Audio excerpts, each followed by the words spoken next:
Tree Talking Time is brought to you by Conkey's Outdoors. Get all your hound hunting needs at conkeys.com. Welcome to Tree Talking Time, where we talk all things tree dogs, from the smallest fights to the largest hounds, treating squirrels to bears and everything in between. And from time to time, we might even run a little fast game.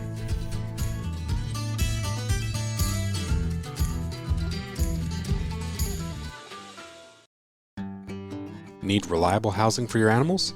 Animal Housing Solutions in Mayo, Florida builds custom coops, kennels, and shelters that are strong, durable, and designed with your animal's comfort in mind. Whether you need a large-scale kennel or a small custom chicken coop, they've got you covered. Quality craftsmanship, great service, and solutions built to last. That's the Animal Housing Solution promise. Check them out at Animal Housing Solutions on Facebook. Animal Housing Solutions, where your animals come first. How's the Full Cry magazine going? Oh, it's coming along pretty good. The biggest thing is just trying to get back into the swing of production, and kind of there's been some roadblocks here and there. I imagine it's a ton of work. I'd love to I want to kind of get into writing. Maybe I'll write a couple stories and send them to you one of these days. Absolutely love that. And also, Cody said you're tied in with the Wyoming Houndsman Association. You're the president or something? Yep, I started it. Me and a buddy, we started it, and we got a resident-only pursuit season pushed through so we can, after the mortality limits are filled, we can continue to hunt to the end of the season. Mm-hmm. So that was pretty cool, just fun running, but a lot of these areas were closing so fast that you would have to travel. I'm a hardcore bobcat guy, so the lions, I guide lion hunts, have for quite a while, and it's I'm a bobcat guy. That's what I live for, man. And it's I don't mind the lion stuff. I catch a lot of them, but man, I kind of hate seeing them things die anymore. Oh, I understand. I've never killed one myself, but man, I've seen enough of them fall out of trees where you're just, I'd love to get one for myself, but it needs to be a one in a lifetime, Yep. It needs to be an absolute true giant, and they deserve the best taxidermy, There's a lot of crap taxidermy on them things, man. Absolutely. I have clients, I got a buddy in Wisconsin, or mount it, and then they send me a picture, and I say, dude, that thing deserves better than that. Absolutely. And I'm pretty blunt, pretty straightforward. A lot of people don't respect my honesty sometimes. They see it as arrogance, but you can have that. I'm right there with you. If you're going to mount a cat, you're going to spend, well over $5,000. Just do it right. Don't cheap out. I have a buddy, he's been hunting hounds for 50 years. He's looked at hundreds and hundreds and hundreds of cats. They've mounted hundreds and hundreds of cats. You walk into his studio, and those lions will make you flinch. Mm-hmm. They look like how they're supposed to. They look alive. And that's the point of taxidermy, right? Oh, yeah. You look at some of this stuff, and you're just like, man, just like, what did you... Well, it looks pretty good. I said, yeah. I said, look at the pictures of them. Here's the pictures. That's your cat. If you squint, it's mint, Yeah, it's everybody, and I get it. They're expensive. I think he's around $8,500, but man, if you're killing a 145-pound lion, which on Facebook it would be a 200-pounder. Absolutely. But in reality, a 145-pound lion is a giant cat. It's a giant lion. It's big. It's a big, mature tom, and it's that weight stuff. It drives me crazy. I've lost friends over it. I killed a 180-pounder. No, you didn't. Its feet are 1.5 feet off the ground, dude. There's no way. Yeah. And you're just like, man,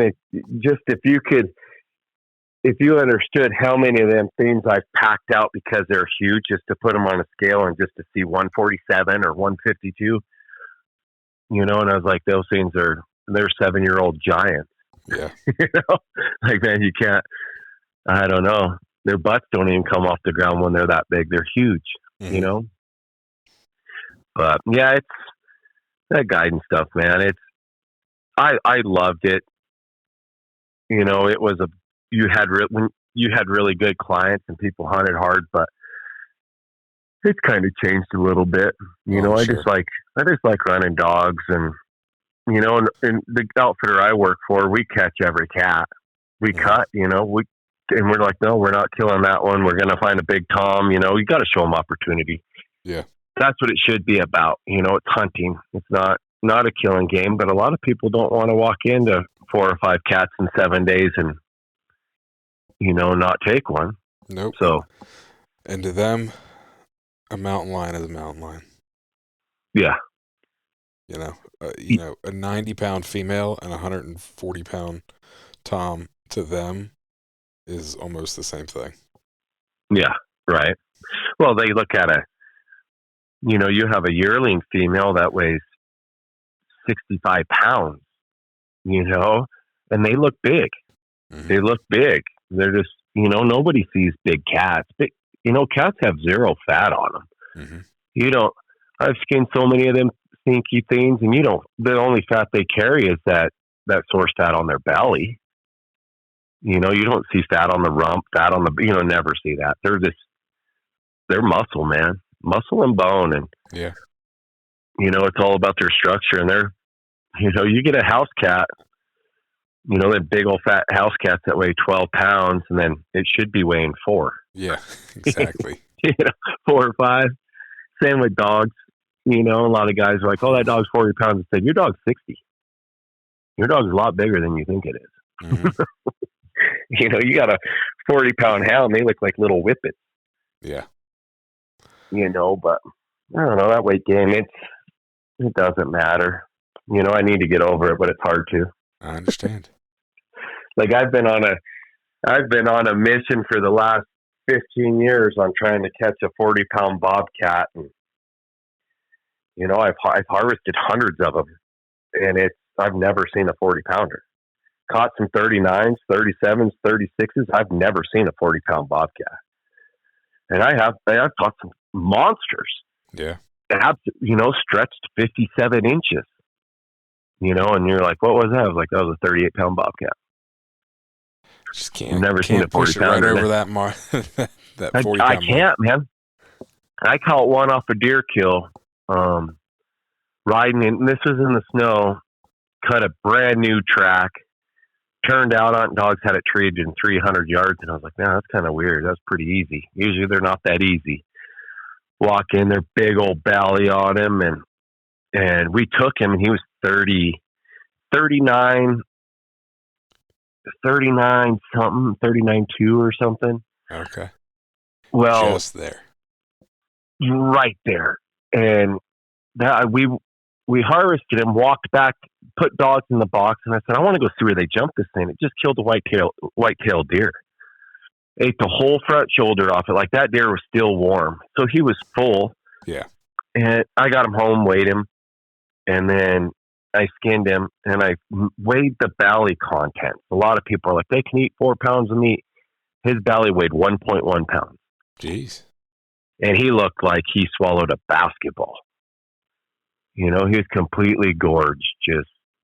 And I tell people, I said, man, a lot of these guys said, oh, a lion can eat 20 pounds. I said, go feed your dog 5 pounds of hamburger and tell me what that dog's going to do. He'll puke before he eats all. They bloat and they throw up. They can't.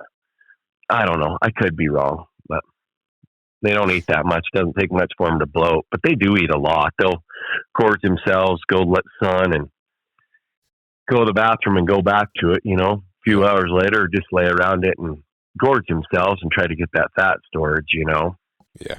But anyways. Well, Luke, we've been at this for a few minutes. Why don't you introduce yourself?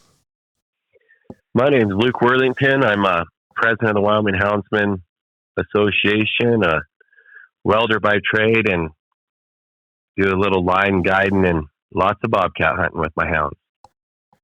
I'm sitting here, I pulled up, because I'm a creeper, and I pulled up your Facebook, and it looks like you had a pretty good bobcat season last year.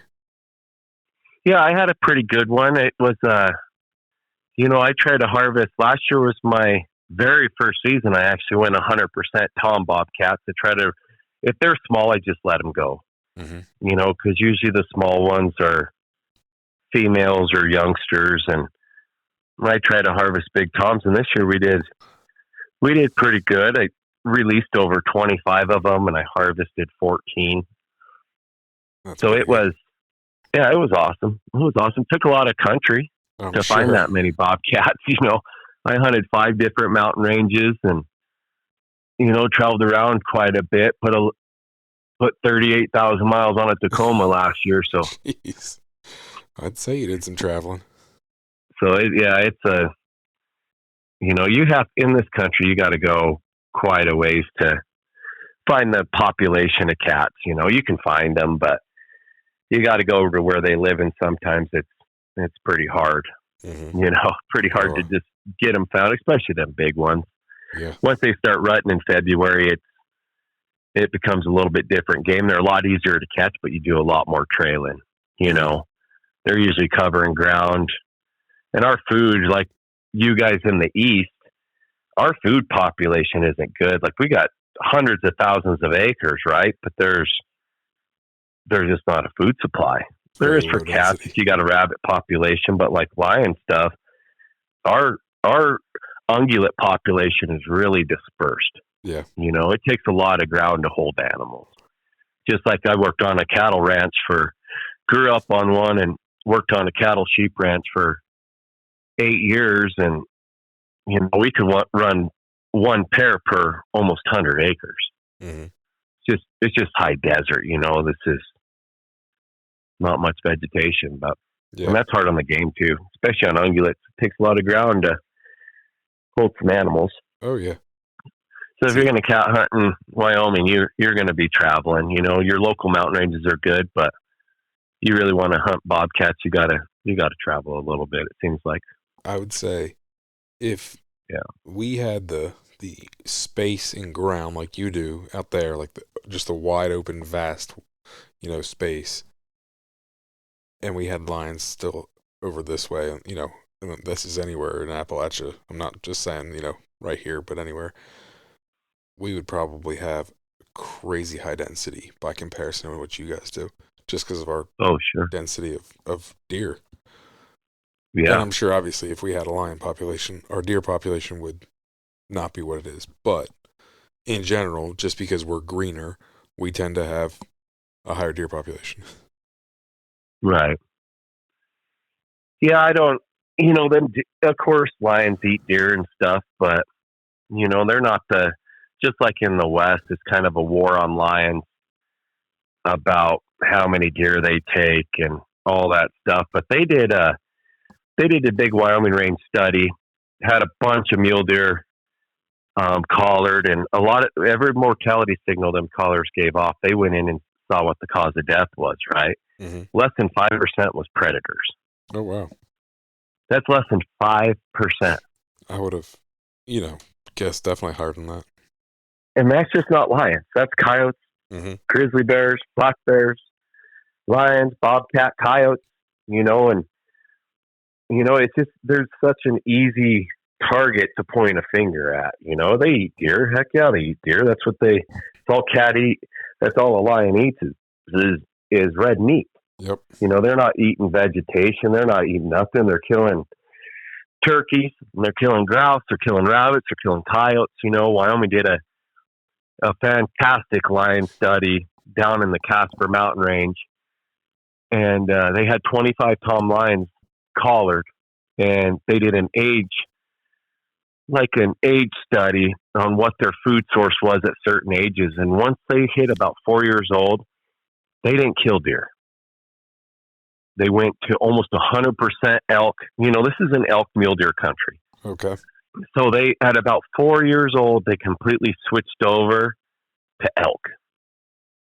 To elk and coyotes was their majority of the food they ate. The young lions, what I see as a hunter, I've been a houndsman for about 20 years, and these people want to blame lions on how much they kill. But man, we trail these things all over the country, and if they killed as much as they said, you would be running off kills almost constantly. Mm-hmm. We find kills, but nothing like the public says we do, you know. Well, Yeah. I got 16 lions on my place and they've killed all my deer. I was like, I don't think so. You know, those lions, young lions, I think they hammer deer, and that's why in Wyoming we're trying to have them back off the mortality limits a little bit, trying to build that age structure back because our old cats are gone. You know, it's really, really hard to find an old tom. It's hard to find an old anything because of the trophy aspect of it, you know, the mature cat aspect and the heart, what people take. So we're getting a young population, and it's hard for people to understand when that mature population is gone, it becomes really young. And the next step after being really young is no reproduction. Mm-hmm. You know, and a lot of stuff about the lion is they're not breeding at a year old. They're not sexual mature until they're 2 years old. And then they might have a litter once every 2 years because they hold their kittens at their side for the female kittens up to 18 months. Usually they kick the toms off their side at 12 to 14 months, but he hangs out with mom still. Yeah. They're not walking the same track, but he's close, and she usually runs him off eventually. Mm-hmm. This year I played with one young tom that, you know, he's little. People would probably call him a 100-pounder. He's not 100 pounds. He's probably an 85-pound tom. Okay. 85 pounds. He looks like a tom. Big old pumpkin head on him. He's just really little and young. And when I would find his track, and he has a tom foot, you know, you can definitely tell he's a tom, but he's just small and really young. If you catch him, you could guarantee you could walk a couple miles and you will find her. Okay. He's kind of staying within her, kind of trying to stay with her, but you can tell she doesn't want him around anymore, you know? Yeah. But he's still kind of just following in her footsteps, but just from a distance, you know? Mm-hmm. And you see these little females, they all look the same size. You know, you look at the track and you're like, well, are these three subs or a female and subs, whatever. But sometimes like on bare ground, you'll catch them and they'll be in two different trees, and they're all about, you can definitely tell the female kittens, you know, the yearlings, because they are smaller, but Mm-hmm. there's not much difference between mom and the 1.5-year-old females, you know. Okay. But there's a lot of that stuff, and our carnivore teams taught me a lot about them, and it's just hard to get it through to people. Like, you know, the deer population probably isn't blamed on predators, period.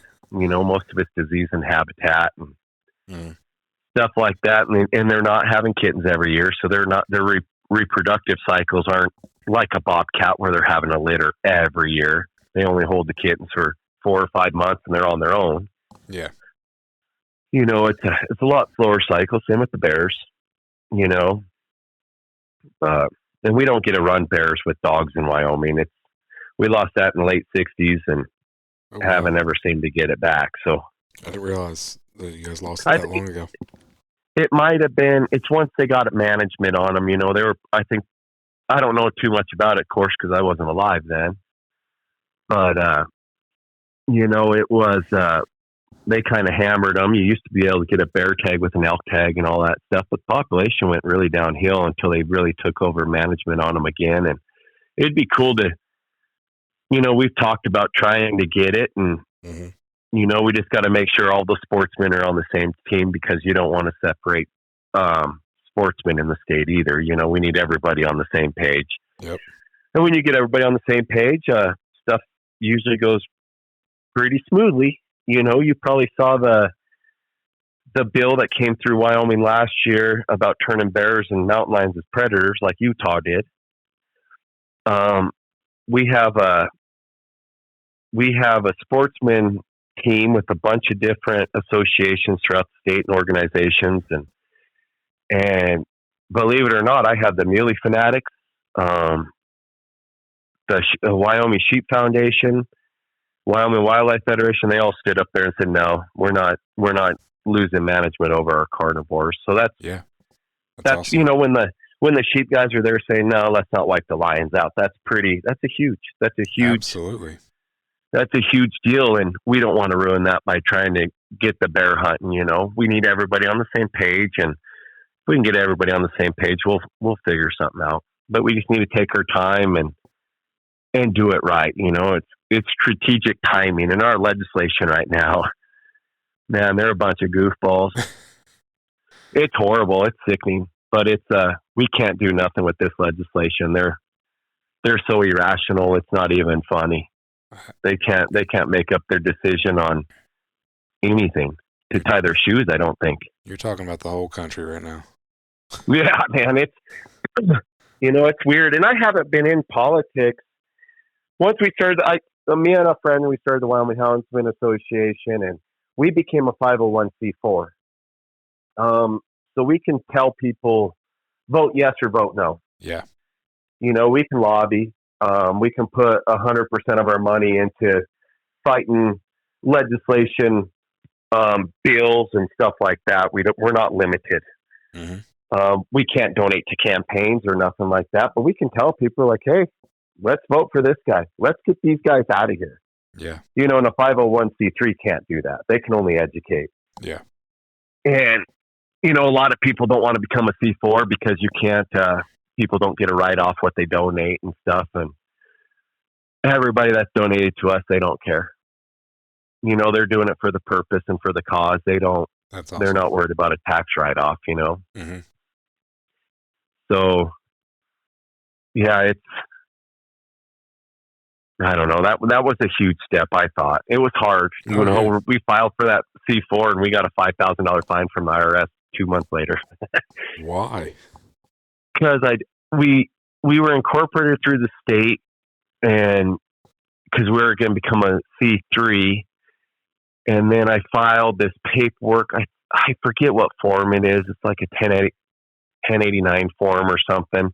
But you have 60 days to file that form once you're incorporated. But the rules are you have to have a board, you have to have officers, you have to have a meeting, all this stuff. Well, we didn't have that. So I did it after we had the meeting, which was like a year later. And then we filed for that 501c4, and they gave me it was like pretty much acting as a 501c4 without the proper paperwork. So they gave me the maximum fine. Jeez. And it was $5,000, and I think we had like $360 in our bank account. And I was like, jeez. All right, so what do I do? So I called them, told them, I said, I'm not paying it. I'm going to fight it. I'm going to file a one-time abatement. Talked to a CPA. She wrote us a letter, charged us $100, wrote this letter to them, and then it took 2 years to finalize that. I think the interest and all that stuff was up to like $7,000, and they forgave it. Well, that's good. They forgave it because we explained it right, and I was like, we weren't acting as a C4. You know, it was wild, but we got out of it. We got out of it free and clear. And now when guys try to start something, I said, you need to file that paperwork and you need to do it right, because they don't like nonprofits anyways. You know, the IRS isn't making money off them. So they're looking into you pretty close, and you gotta be on top of your game, because they'll find you. They'll bury you. Yeah. But it was pretty nerve wracking. I was pretty nervous about it. But we got through it, and it's all sunshine and rainbows now. So. Well, glad it got all resolved, and that's crazy. Yeah, it was pretty wild, pretty spooky, really. But I don't know what they would have came after. You know, when you don't have anything. Empty our bank account. We'll just have to restart. You know, and being incorporated through the state has nothing to do with the IRS, anyways, and. It's just more of that government overreach stuff, I'm sure. Yep. You know, just trying to nickel and dime you, but. Absolutely. So, well, kind of want to switch gears, because I was very interested in your pack of dogs and what you're running. Yeah. It looks I like run you got, everybody's calls. I was gonna say, it looks like you got a little bit of a mixed up pack there. Oh yeah, it's I've had one litter of puppies my whole hound career. Had a dog named Lizzie and a dog named Bo. Bo was an English Trig cross. I think he was 25% Trig, 75% English. He was actually out of, is it Big River, Jesse James? I don't Big know. time coonhound. He might have been a world champion or something, but it was Okay. his son. Crossed with the Trig. And then I had a blue tick walker dog that was just, she was a good dog. It's kind of a little accident deal. Had a litter of pups, only litter of pups I'll probably ever have out of hounds. I'm not a breeder. I'm a hunter. I fix everything nowadays, but had them two, had Rosie and Cash. Mom was probably 60 pounds. Dad was probably high 50s. She dropped these blue tick, red tick pups, and I kept the male because of his big old blockhead, Mm-hmm. and he weighs 126 pounds. Jeez. He's an absolute freaking monster. Really good dog, super smart, but he's 7 years old right now, and he just breaks down so fast. Them big dogs aren't worth it in the big game world. They don't hold up. They got a lot of heart. He has a lot of heart, a lot of drive. Super, super intelligent. Human smart. Just stares in your eyes, listens to what you say. He's a pleaser, Mm-hmm. but just huge. And then his sister, out of that litter, I had an old 14-year-old high tan in my house, and she went into labor. She got nesting and ran that old dog out, beat the crap out of her out on the front porch. And she comes back inside because she was nesting. She was getting ready to have pups. And I walk outside to check on that old dog because she wouldn't come back in. She's like, Lizzie's nuts. Lizzie beat the crap out of her. And I went out there, and there's a pup on the ice. Ooh. Froze down. Cold, like literally froze to the ice. And this was in January of 2018, maybe. So I pulled that puppy off the ice and I put it in the sack, and I was like, well, we lost the pup outside, and that Lizzie was having more puppies. So I just kind of set it on the counter. It's kind of disgusting, but set it on the counter. My daughter was, I don't know, 6 years old, maybe 8 years old. Okay. Well, she comes in the room and said, there's a cat underneath the house. I can hear a cat. Lizzie's taking a break. I think she dropped 4 or 5 pups. And I go out in the living room and I hear this chirping. Well, it's that pup. And so I take it out of the sack and I run it to my wife. And I said, this pup's making noise. And wife threw blankets in the dryer and got him nice and hot and wrapped that pup up and just kept massaging her and trying to put her underneath her armpit to get this dog warmed up. Well, she came to it. We set her down, started nursing. And Nice. my wife's like, we're keeping this pup. She's a miracle. And I was like, well, the dog's probably going to have brain damage, It's like, I don't really want to keep it. Pet. Yeah, I was like, I'm probably not going to keep that thing. Well, we had to. My wife's like, we'll just keep it as a pet. I was like, yeah, whatever. We lived out on a ranch. It didn't matter how many animals we had. So we kept her, and I'll tell you what, that's probably the best dog I've ever owned. Nice. Just amazing, and that whole litter, they're really good hunting dogs. They're hard drive, good trail dogs, good jump dogs. But their conformation sucks.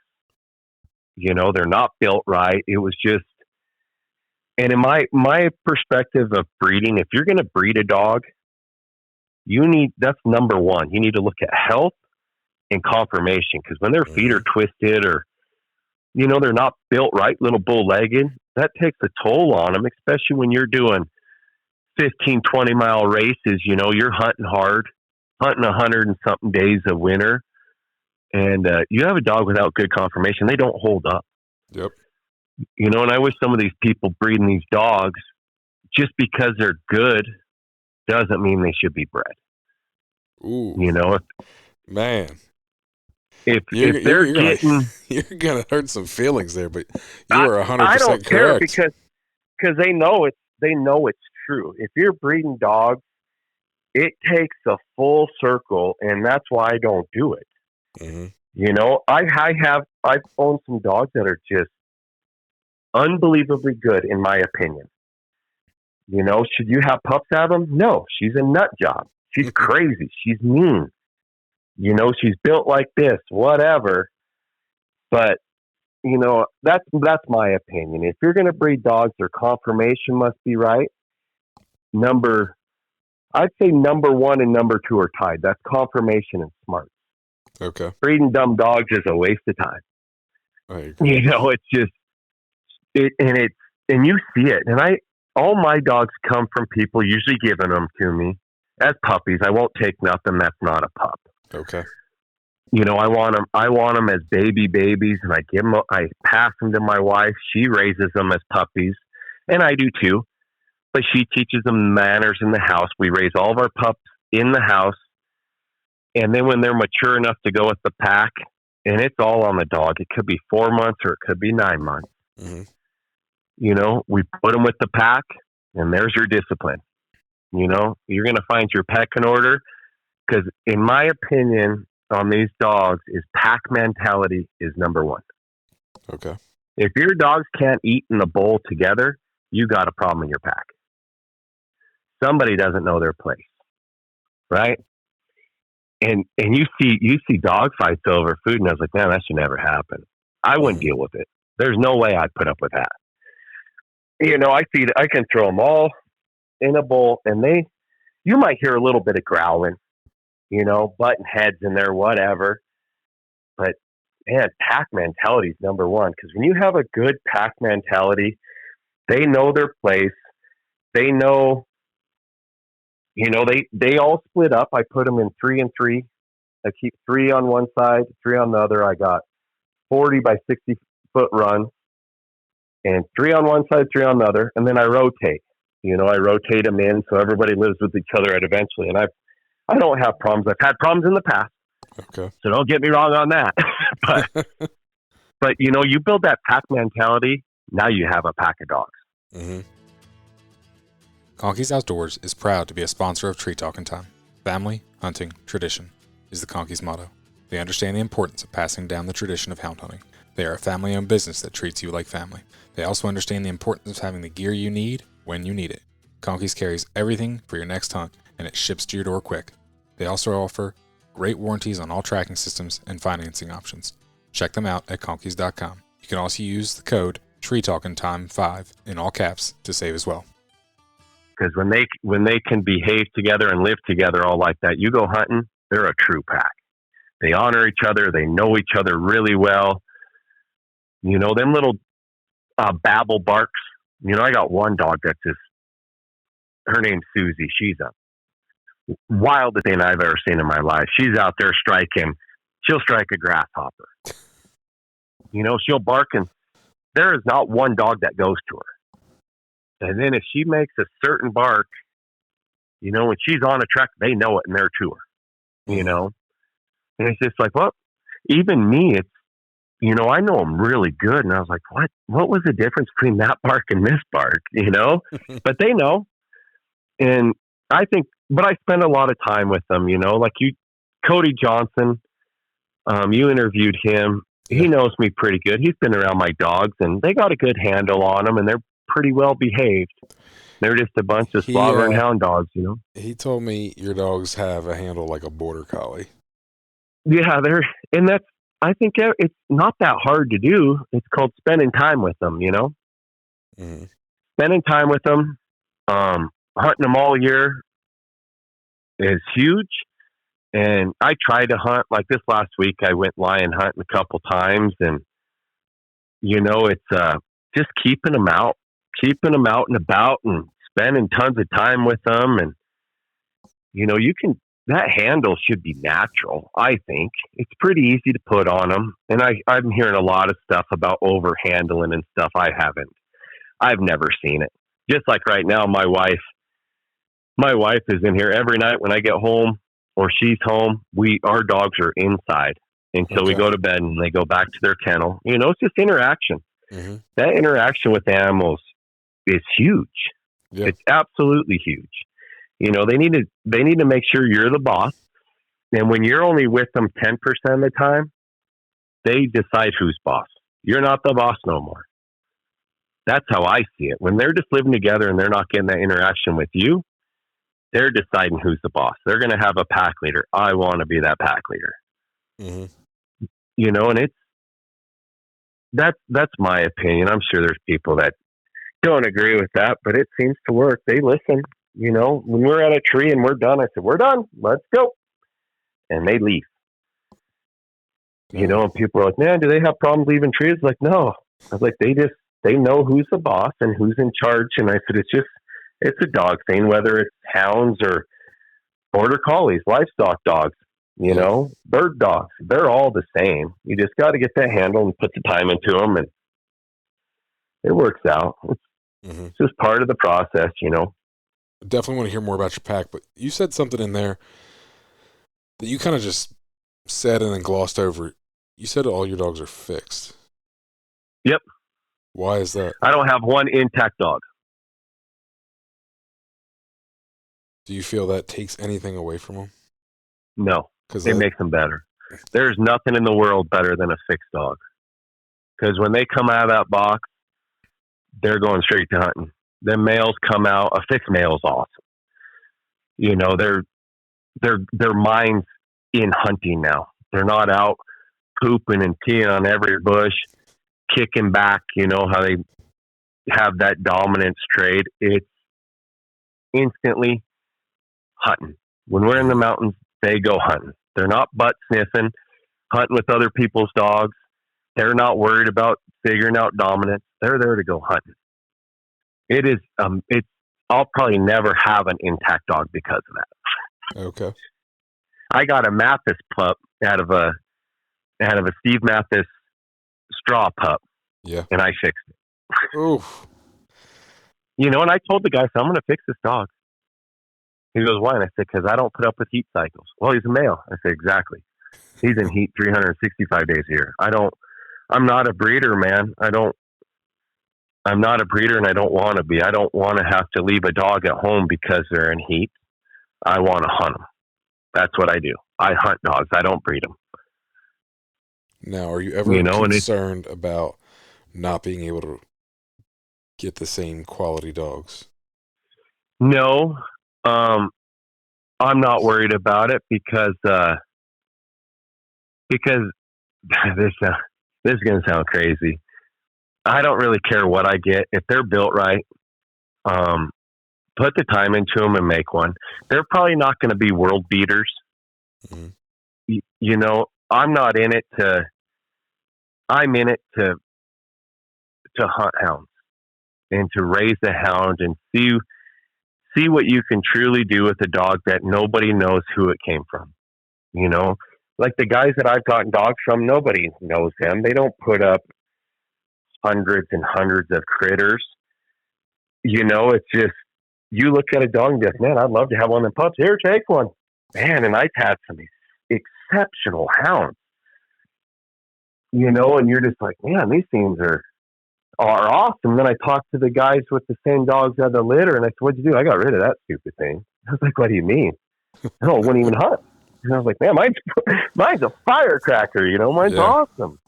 But I don't know, and I think it's just that time. You know, I was pretty lucky working on that ranch. I got to hunt a lot. I gotta feed them tracks. You know, most people were feeding Old Roy, and I was feeding them tracks. And that has a lot to do with it. Now I went back to Weldon, and my time's going to not be as much time with them. But I already had that foundation built. You know, I got the right dogs in front of them, and I'm hoping I can continue. But I imagine my dogs the quality of the dog I have from this place forward will probably be lesser. Just because I'm not living in the same situation where I can throw collars on them and kick them out and call them back at nighttime, you know? Yeah. That's changed. But no, it really doesn't bother me because there's a lot of guys out there that, you know, this is how I see it. I'll just say it straight up. I don't want to get the dog from the outfitter that has an amazing hound that hunts 200 days a year. I would rather get one from a guy that hunts a weekend and puts game up every weekend, because that dog doesn't need the time on the ground to be good. Mm-hmm. You know, these, like when I'm guiding, you're hunting 100 and something days, and you're going to make a dog. They might not be the best, but they're going to be pretty good. You know, and when people are looking at puppies, if there's a guy that's only hunting 12 days, 12 weekends a year and putting up 15 cats, those dogs are naturals. They're not getting that time on the ground to make them, you know? Oh, yeah. That's how I see it. I don't know if it makes sense, but it makes sense to me. It's like they have less time and they're still rocking. They might not be in the shape of some outfitters' dogs, you know? But I look at stuff a little differently, and, you know, and I don't really care that guys have this.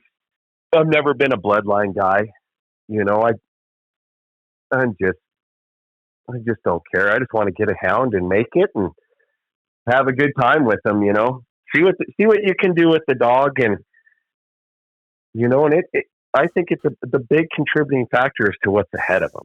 You know, if you got a bunch of trail pecking hounds in front of them, your pup, I don't care if it's full running dog, it's probably going to be a trail pecker. Mm-hmm. You know, track straddler or something, because that's who's teaching them. Yeah.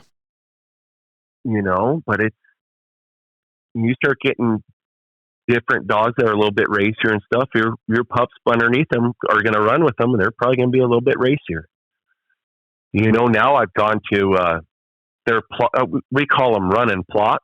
Okay. They're trig plot, West Coast stuff, crossed up mutts, you know, and I think they're brindle because they're so mudded up. That's the color that comes out. But you know, they're 3/8 running dog, and the rest is hound, and they're pretty neat little dogs, about 40 pounders. They're rock stars, man. They're awesome, little wild. They can get a little excited, but man, they can run a bobcat track. It's pretty impressive. I love their style of running, and a little hard to get treeing, but I'd rather have a dog learn to locate before they tree anyways. A true locate dog is the best tree dog you can have, right? Because they're usually really honest. If they locate with their nose and tree, I'd rather take 2 years to have a real locate dog than just a tree happy dog. Yeah.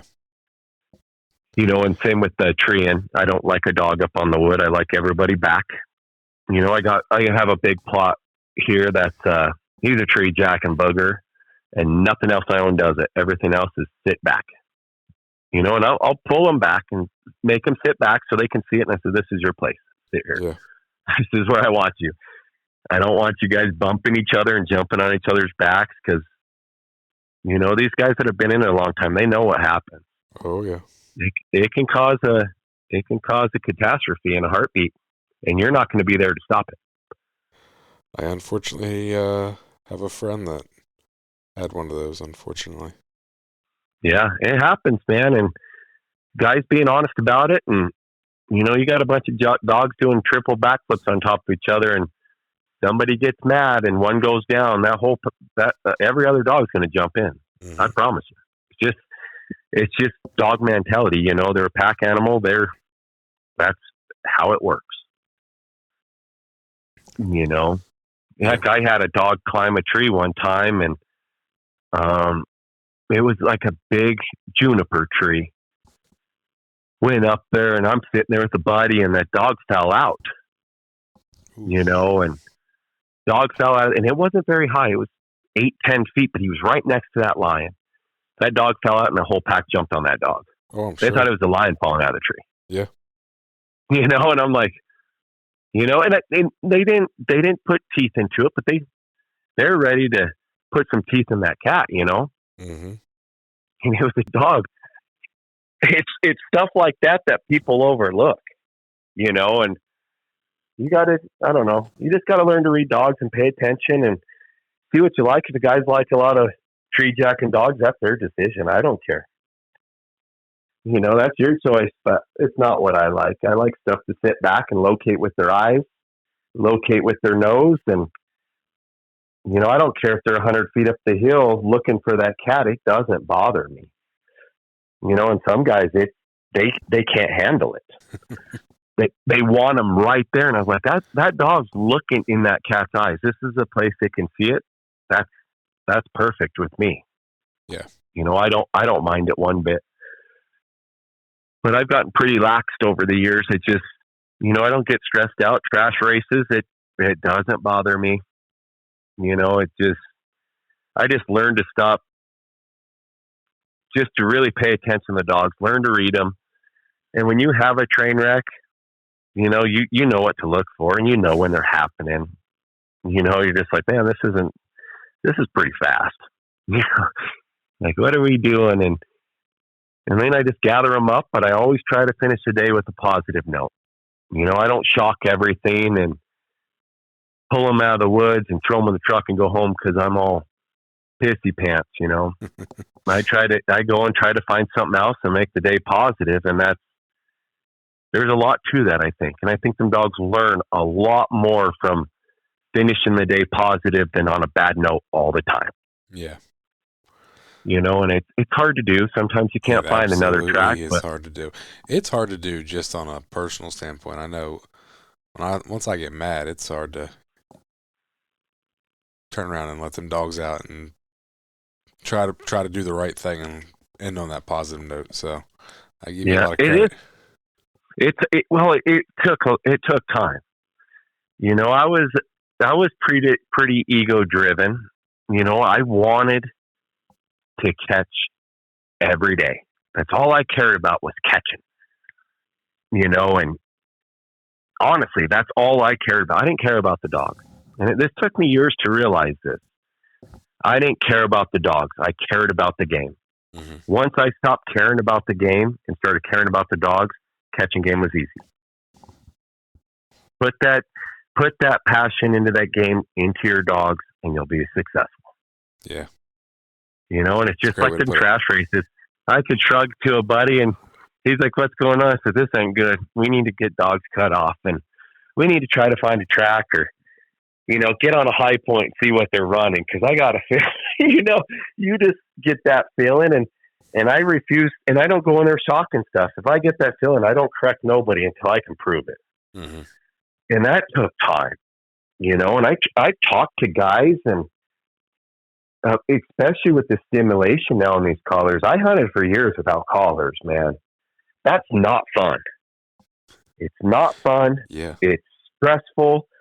You can't make a dog fast, Nowadays, you can have a pretty solid finished dog if you hunt enough in a couple years. Mm-hmm. You put them on enough game, 2-year-old dogs should be pretty good.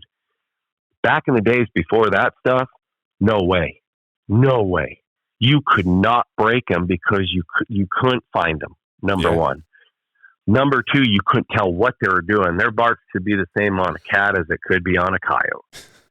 You couldn't see that race. And now with the technology now, I still don't like looking at that screen. I stay away from that thing. I do a pretty good job at it. But when they're out of hearing in a heartbeat, you can kind of watch the race. Before that, you couldn't. You were pounding ground trying to catch them. And, they're gone for they've been running a moose for 6 hours. And you catch up to them. You beat them. They didn't learn nothing from that. They don't know why you're beating them. Nope.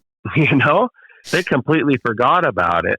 And now, same with the stimulation. I've seen guys just shock dogs. And I'm like, why'd you shock him? He's chasing deer. The dog ain't chasing deer. Why? What gives you that opinion? Well, them deer are running from him. Who cares? Sometimes they're in a deer track. What if that lion's walking that deer trail and those deer are ahead of him? You need to make sure that dog's on a deer before you shock it. Yep. And I've seen it a bunch of times where animals get in front of dogs and it looks like they're chasing them. Deer drop downhill and the dogs are still side hilling.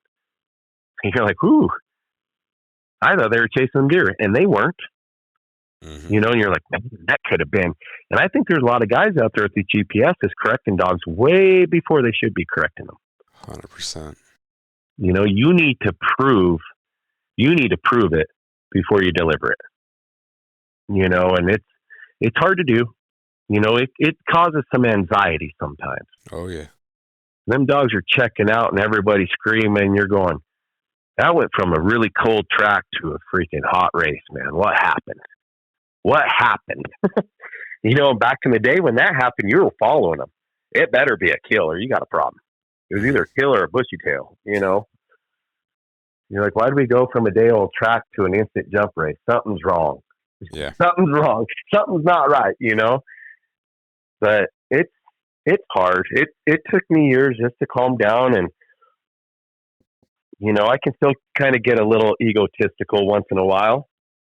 But it's you know, that's the biggest thing I could tell anybody right there. Quit worrying about the game you catch and worry about the game catchers.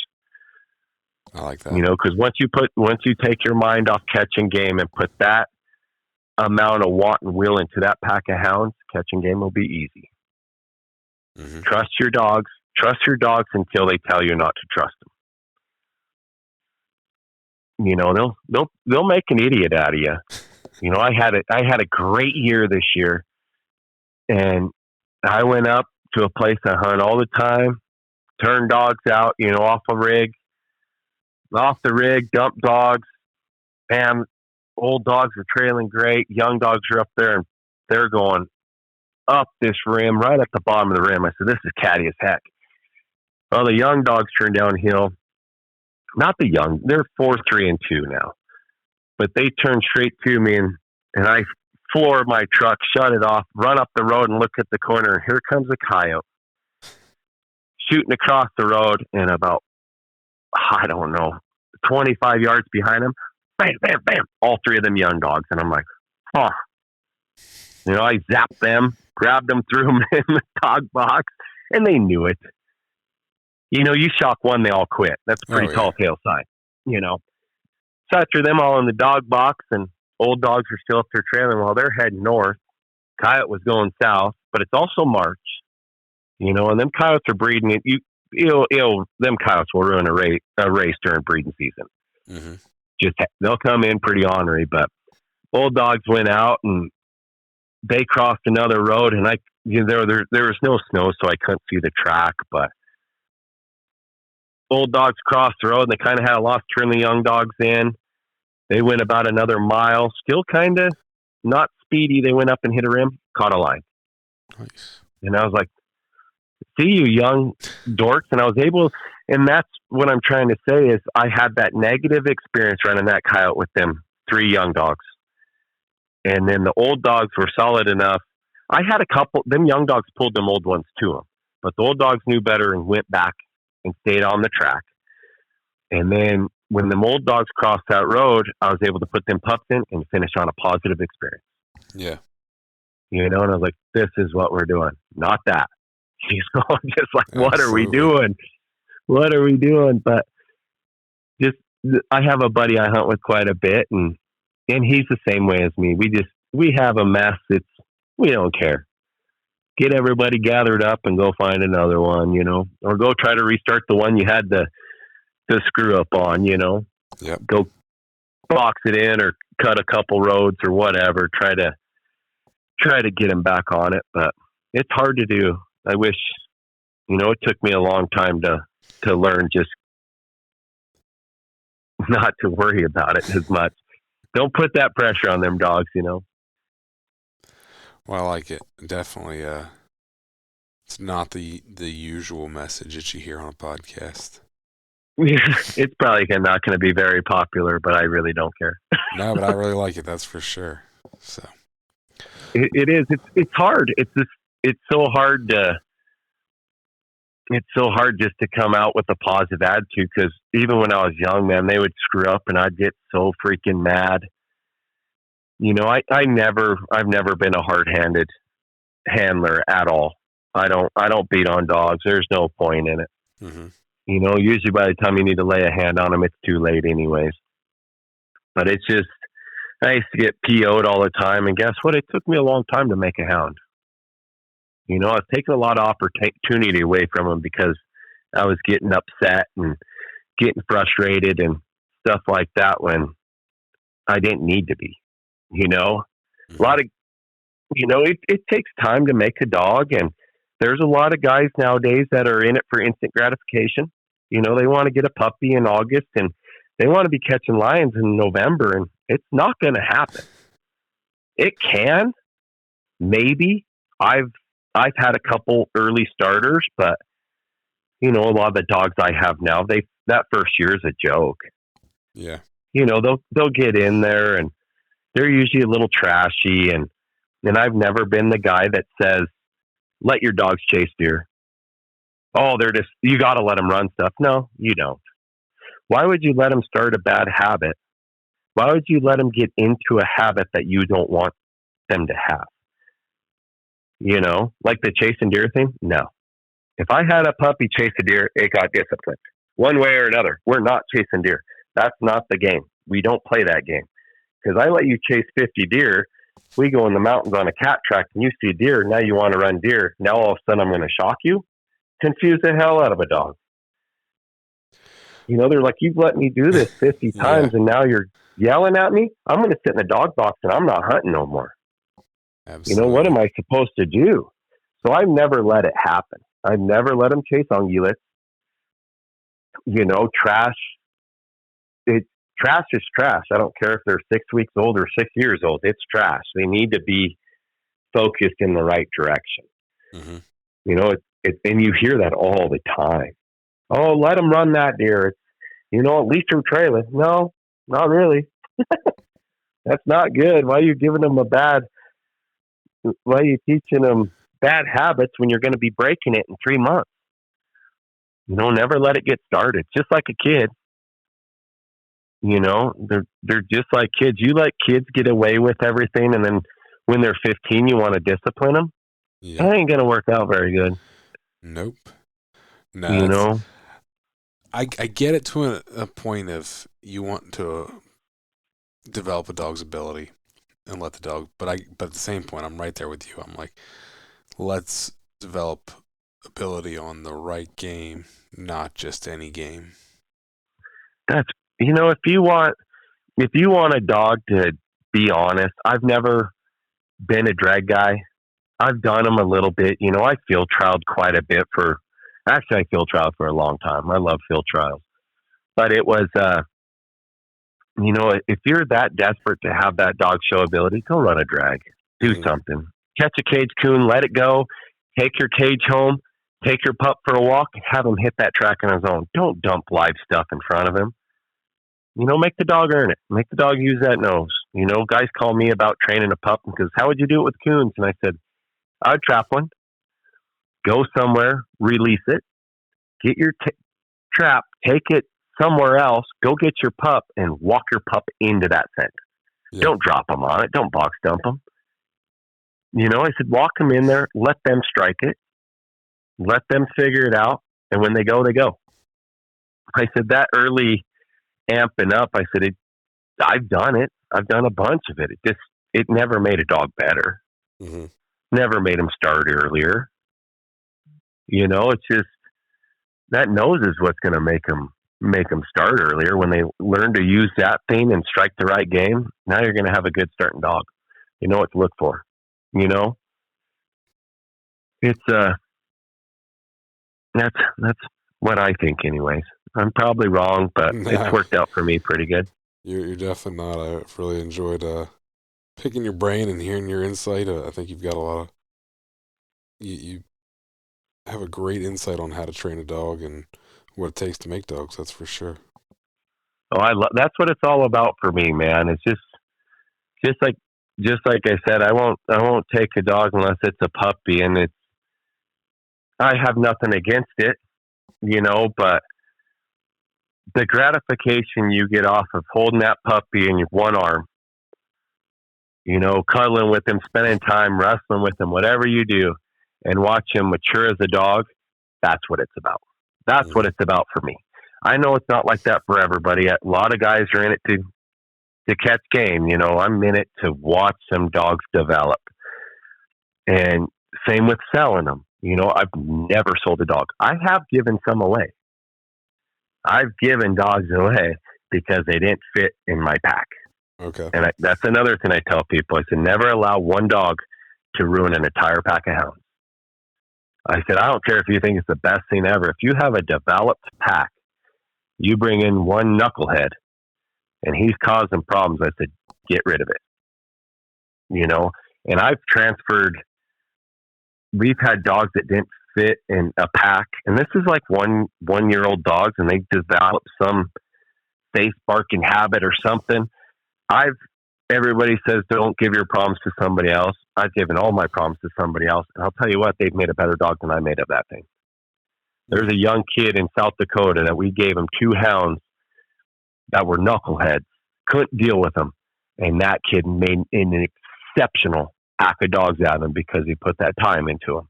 Yeah. He had the one-on-one with them, the time he wanted to make them, and those dogs made amazing hounds. Awesome. You're just like, a little switch of hands can go a long way. Oh, absolutely. It's just, you could look at a dog and not like the color of it. If you don't like the color of it or how it looks at you, you're never going to like that dog. It's a good sign. You should probably give it to somebody else and maybe they'll like it. Yep. When your mind's made up, it's made up. You need to move on. I haven't given away many of them, but there's a few that I've had some issues with, and I've passed them on to other people, and they've worked out amazing. And I was like, that's awesome. What they needed. They needed a different pack. They needed a different handler. They needed somebody to handle a situation, but differently than I do. Mm-hmm. There's a lot to this game, and nobody's ever going to figure it out to be an expert on it.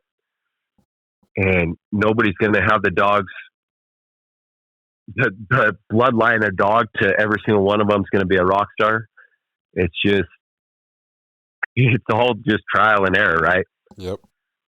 And nowadays with the social media and these podcasts and stuff, you can learn so much. I've learned so much off listening to people and simple stuff. Sometimes somebody says a little tip and you're just like, why in the hell haven't I thought of that? Yep. Why haven't I tried that?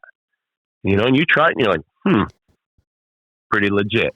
That works pretty good. Mm-hmm. But yeah, it's a world of information right now, and there's a lot of good information out there. That there's a lot of bad ones too. There's a lot of bad info out there too. But it's all at your fingertips, and you can do whatever you want with it. You can still learn from that bad info. You can learn what not to do. I said you can learn from that bad info and just learn what not to do.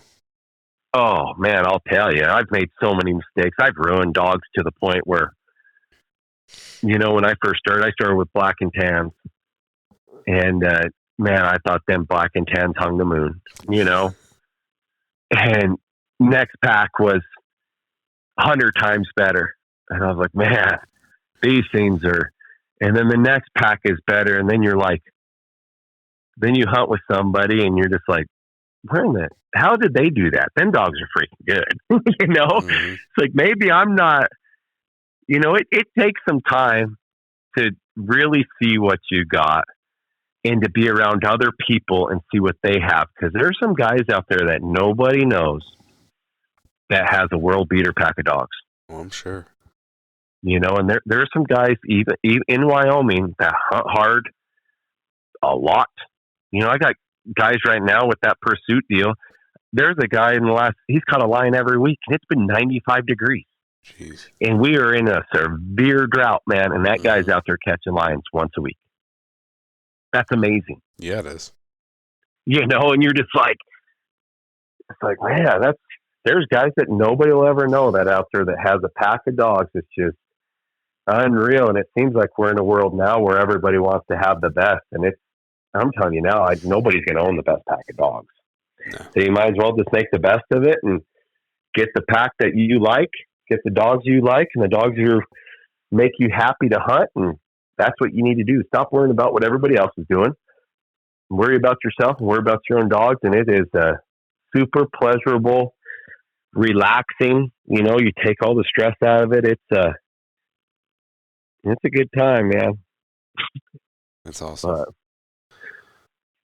Well, we've been on this for about an hour, so we're going to wrap this one up. But I really appreciate it, Luke. Yeah, absolutely, man. Anytime, man. It was good chatting with you, and